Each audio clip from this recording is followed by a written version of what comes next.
Broadcasting live from the middle of America, welcome to the Oklahoma City Real Estate Show, covering local market data, news, and reports to arm you with information you need to empower your investing and strengthen your American rights. Top realtor, investor, husband, father, and veteran. Here is your host, Landon Witt. For more information and to listen or watch online, visit OKCRealEstateShow.com.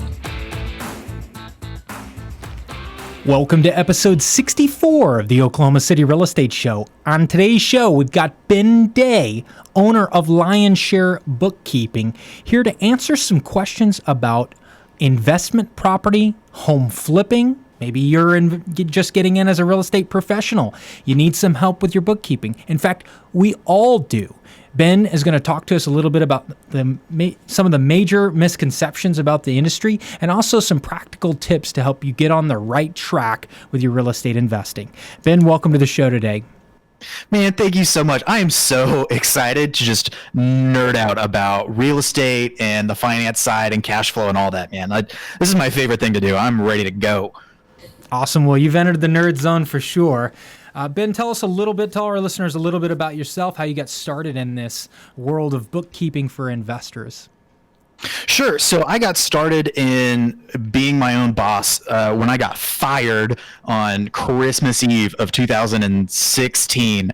At the time, I was doing a little bartending. I had a 1099 gig myself, and this business owner that I was working for, it was in the music industry. It was really cool. We're doing so much stuff internationally, and then one day the business owner was just really passionate about what he was doing, but he wasn't watching his money. And overnight, basically, all of his cash dried up, and he had to let go of his whole team. He took six-figure productions and brought them down, and his business is still running today. It's fantastic, but it was this very crystallizingly clear moment for me where it was like, it doesn't matter how passionate you are about your business. If you don't understand your cash flow, you're in for some trouble. It's so critical. One of the big things we like to talk about with investors and all business owners is that 80% of them are going to fail inside the first year.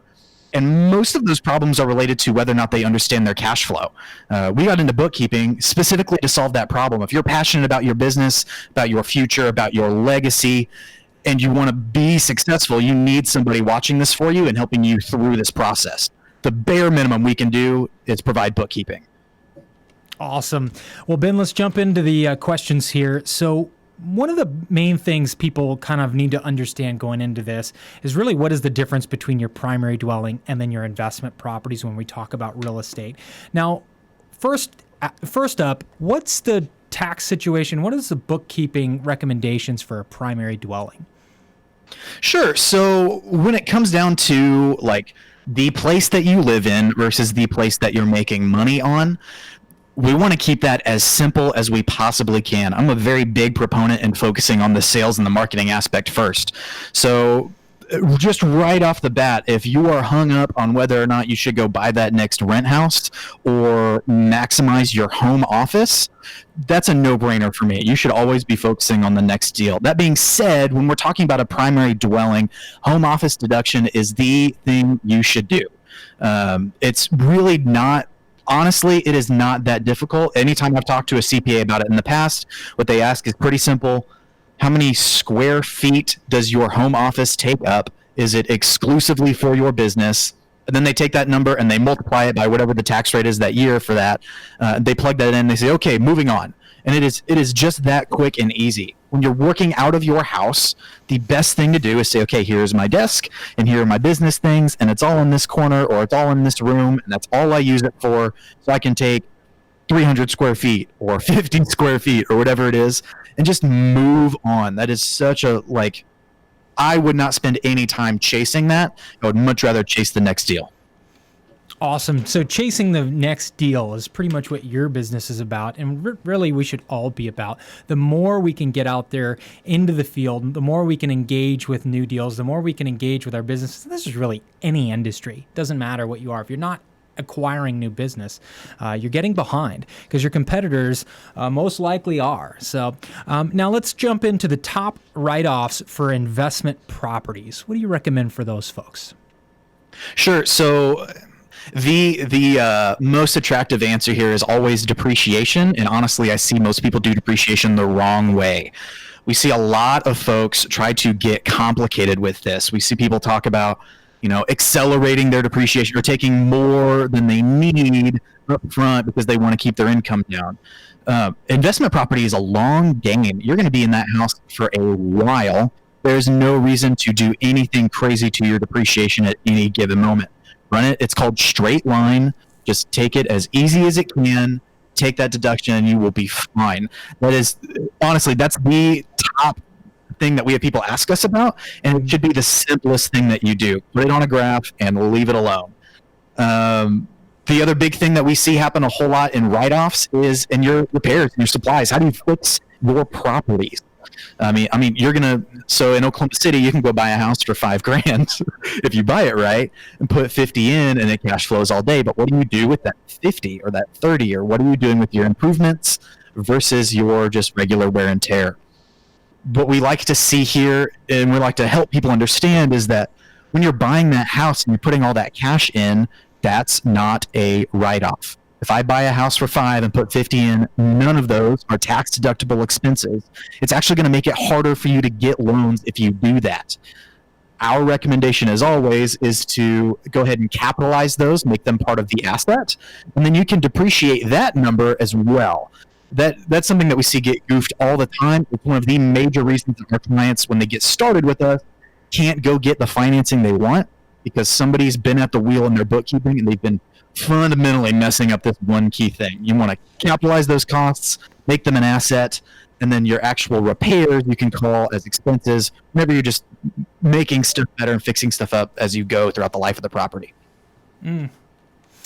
I know that there is that tendency. There's also something that individuals have done that I've talked with, and they actually put on the settlement statement. They'll go in and they'll hire contractors that they know they're going to renovate, and they actually throw those things on as a line item on the settlement statement. Does that change? I mean, that essentially makes it a Capex. I mean, is that what we're talking about here? Is renovating and then adding that in as the acquisition price? Yeah. So how we like to explain this is we don't like using a whole lot of accounting language because I think accountants are the worst and they talk over people all the time. So we like to think about it like BRRRR, like the bigger pockets investing strategy. Each stage in the BRRRR strategy, buy, rehab, rent, refi, repeat, has a different accounting strategy. So when you are buying that house, every dollar going into that property, as far as you're concerned, is part of the asset. So yeah, if you're tacking on costs to your closing, those are things that you haven't made any money on that house yet. There's no way you can claim that as an expense yet on your taxes. So I understand it. Like, it's nice to be able to say, hey, we're coming into this. Here's what this looks like. It's nice to have it all right there, and the title company handles it for you or whatever. Mm-hmm. But all of that just gets depreciated, or the other fun accounting word is amortized. If it's something that you can't touch, like closing costs or origination fees. Yeah, I mean, it's all assets, man. We like assets, but we got to claim them in the right place. Next question for you, Ben, is 1031. A lot of folks say it's too much of a hassle. Don't want to worry about a 1031. I would just rather pay the capital gains on my asset. Could you briefly describe what a 1031 is, and is that something that a regular investor in residential single-family homes should be concerned with? Sure. So without getting like really in the weeds in here, the core components of a 1031 is that you take some sort of investment vehicle. That could be a house, it could be a land, whatever it is. You take something that is an investment, and when you sell it, you don't want to pay taxes on it. So what the government will let you do is you can sell it, jump through a million hoops, and end up in a better investment vehicle. So you could sell a single family house and move into like an apartment complex, or you could sell an apartment complex and move into 10 apartment complexes. The point is that if you can grow your money and provide more and more value to the community, the government will let you delay or depending on how great your tax planner is, just totally negate your taxes through a 1031. That's the high level. Now the weeds part is those like jumping through hoops. We see people get really hung up on this because their team isn't in play from the jump. If you are looking at doing a 1031, and this is not something you do on your first deal, by the way, it's a big issue that we see a lot of beginner investors try to do, is they get so excited about 1031s that they can never actually get themselves to buy a house. So once it's time to do a 1031, you're like, okay, I've got a portfolio, I've got 10, 12 properties. And one of these properties, my bookkeeper is telling me, never cash flows. It's just kind of a bad deal. It got me started, but I'm ready for something else. Line up your team. You need to identify the house that you want to get rid of. You need to identify houses potentially that you want to move into or properties that you want to move into. And then you need to build your 1031 team. Go to your title company. There are people that specialize exclusively in this to make that whole process easy. But again, it's all about the deal. What's not working? What do you want instead? And then fill in the middle so that 60-day, 90-day window, whatever it is, because it changes and it's the worst. Whatever that window ends up being that you need to execute on, if the team is in place and you found the deal, all that's left is the paperwork, and you can just push that through no problem. Can we still do a deal at 1% and make money? I know that my property evaluator says we can, but you as a bookkeeper, can you still do 1% margins, when I mean 1% of the rent versus purchase price ratio, and still make money? Is that a reality? No. And I really hate the 1% rule. Like, it's great on the beginner side where you can begin to understand, like, oh, $100,000 house, $1,000 a month in rent, right? And the reality is that number could be all over the board. It depends on market rents, and your cash flow depends on way more than what you can rent it for. Like, if we pair the 1% rule with the 50% rule, what I like to really look at cash flow at instead of a 1% or 2% rule is the debt service coverage ratio, which is what your lender should be looking at if they're giving you loans. So like, and I don't know if you're familiar. We've published it before, but I don't quite understand the debt ratio. Go on with this. Sure. So if you are making $1,000 a month, like that's your rent, and we're like, we're going to make it really dumb and then get crazy, right? It's $1,000 a month in rent, but your mortgage payment is $1,000 a month, right? There's zero cash flow there before expenses or any of that, right? Mm-hmm. So that's a 1.0 debt coverage ratio. For every dollar in rent, you have $1 in whatever, like in your mortgage payment, principal, interest, the whole bit, right? Right. Now, if you had a $500 a month mortgage payment, you're bringing in $1,000 and you've got 500, that's a 2.0 debt coverage ratio, right? For every dollar coming in, you got $1 going out. Sure, for every dollar of rent, 50 cents of that is going towards the mortgage, and 50 cents is going into your pocket for things like cutting the grass and utilities and insurance, and if your insurance isn't in the mortgage and all of that stuff, right? The regular expenses. And that's your return. So where I think the 1% rule really fails is you have no idea what your financing is going to be like on that deal. And that's where I think the 2% rule fails as well, because 2% is like hard to get because everybody knows it's the best. Mm-hmm. But if you could find a house that cash flows that $1,000 a month in rent and $500 or less a month in your mortgage payment, mm-hmm. that debt service coverage ratio, that 2.0 is money. That's cash. That is literally cash in the bank, and it makes your banker grin from ear to ear. They're like, I will lend on that house all day. Most often, bankers will lend on a investment like that if it hits a 1.25 or greater debt coverage ratio. So if you're bringing in $1,000 a month, they'll give you a loan where the payment is like $750 a month, and they're happy about that. They'll do that all day.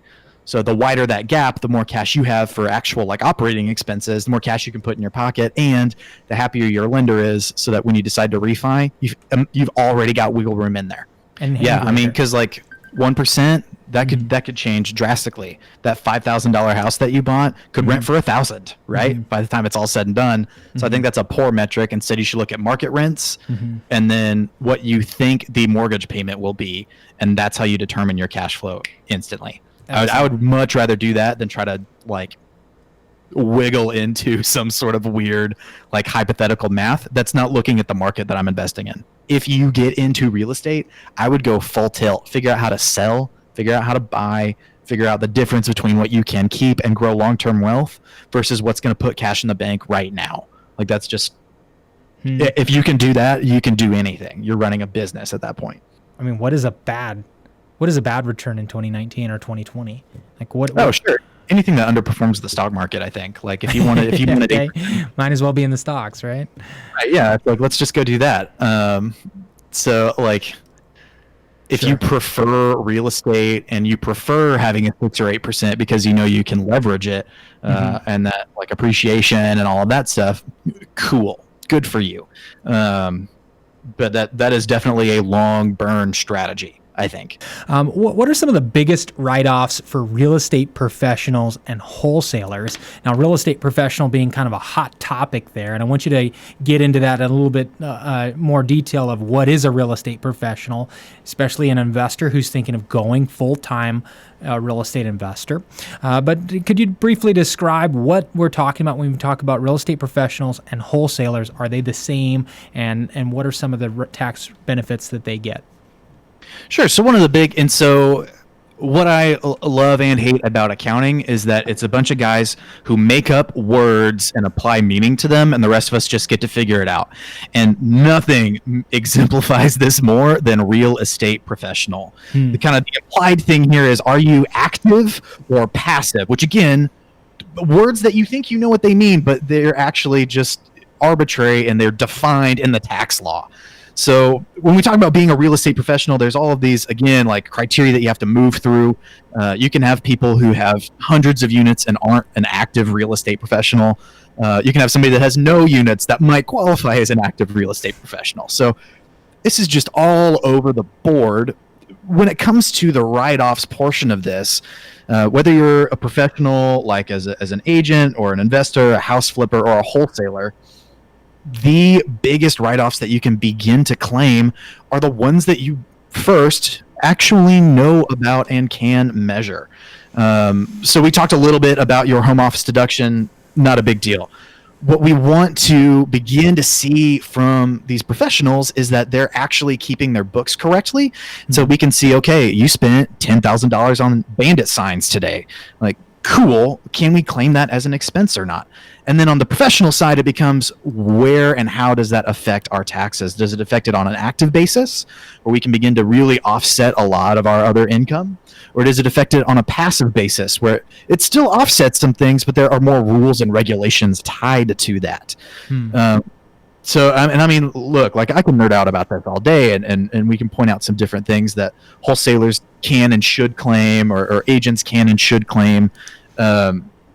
But I mean, at the end of the day, as far as active and passive, that is just such a nitpicky tax law thing. Big thing that I see people skip are things like mileage in their car, which again should be super easy, especially if you're a wholesaler driving for dollars. Like, get those dollar bills back. You can take business meals. You can take coaching. If you're hesitating on getting a real estate coach, claim business coaching as an expense. Get out there and grow. I'm all about that. There are huge write-offs you can have. You just have to have the money and spend the money. Now, one of the things that's changed recently is our entertainment and meals. How have you noticed that? I mean, are they still? I mean, it's what, 50% of your meals and entertainment. I mean, as investors and as I'm as a real estate agent myself. We're constantly going out and eating dinner here, or maybe we promote an open house event here, and those are entertainment and meal expenses. Have you noticed any differences there? Sure. So entertainment is right out. If you're taking clients to go see movie tickets, I sure hope they're giving you money.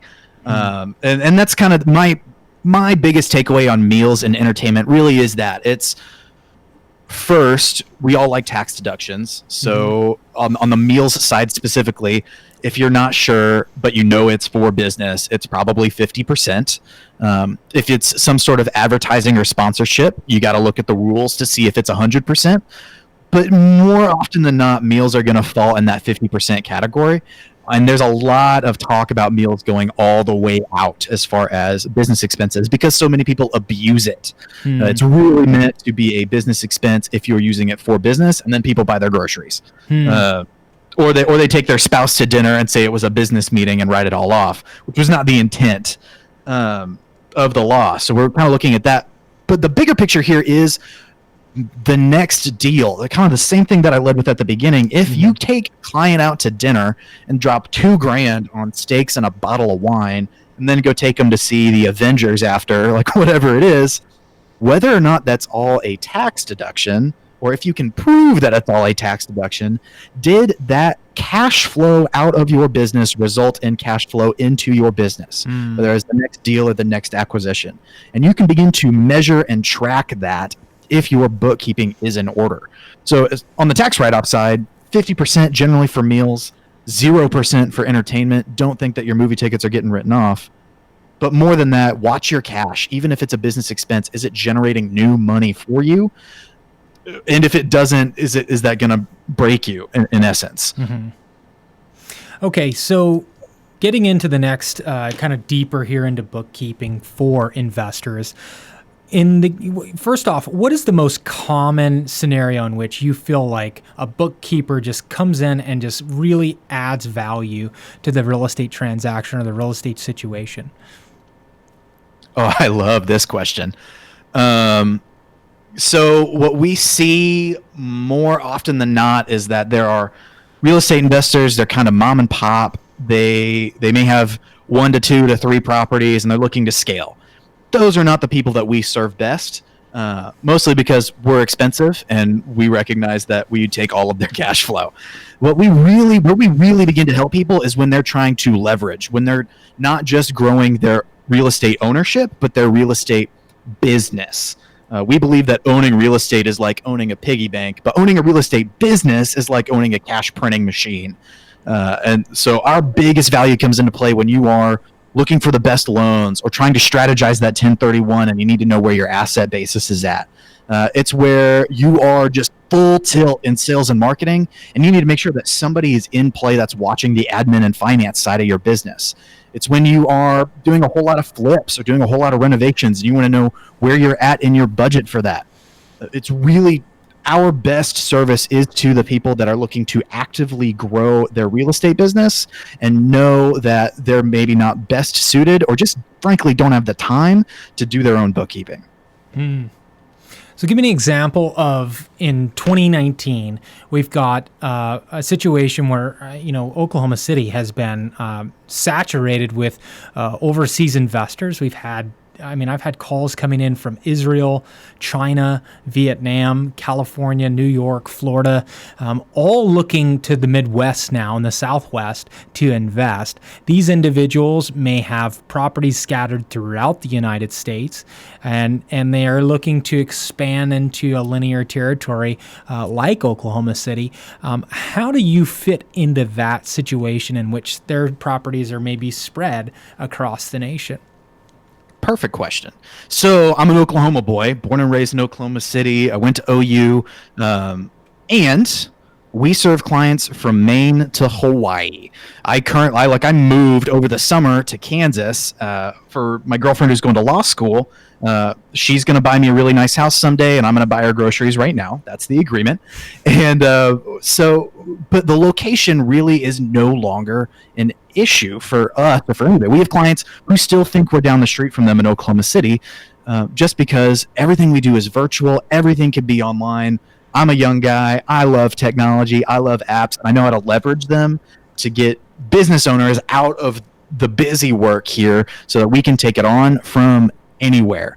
So when it comes to how does this begin to integrate with any business owner in any place, whether you're down the street or across the nation, the answer is, do you have a stable internet connection? And if so, we can probably help you.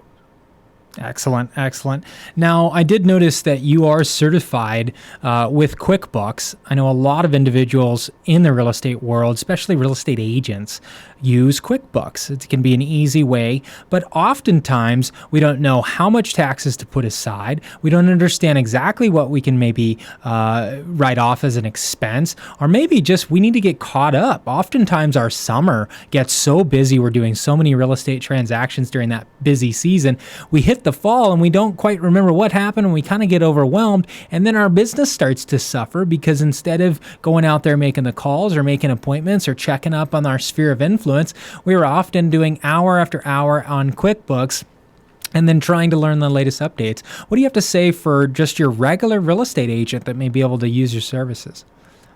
Sure. So, first of all, yeah, like it's November right now as we're recording this, and I am still asking people questions related to July and August because, yeah, it's like you get into those summertime seasons, volume is high, and it's like, man, I don't have time to talk to my bookkeeper every day. That's the last thing I want to do. And that's the last thing you should be doing as well. So, whenever we're working with anybody, especially somebody that's kind of high sales like that, the best thing we can do first is make sure that there are systems in place so they don't forget. More often than not, I like to tell people that I am a mind reader and I'm a bad mind reader. So I can do my best to guess at things.